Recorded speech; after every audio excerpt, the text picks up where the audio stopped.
السوشيال ميديا. بلاش، امسح التيك توك. تيك توك والمذاكرة الاتنين ما يتجمعوش مع بعض ابدا. ليه بقى؟ التيك توك يا جماعة بيأثر على القراءة. يعني انا كنت في الاول ما كنتش بعرف خالص اقرأ قطعة العربي مثلا عن البصمة الكربونية.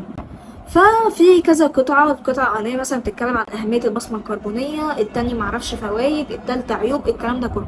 أنا كنت بطلع من القطعة كل اللي أنا عارفاه إن القطعة دي كانت بتتكلم عن البصمة الكربونية. طب القطعة الأولى كانت إيه؟ الحتة التانية كانت إيه؟ القطعة التالتة كانت إيه؟ ولا فاكرة أي حاجة.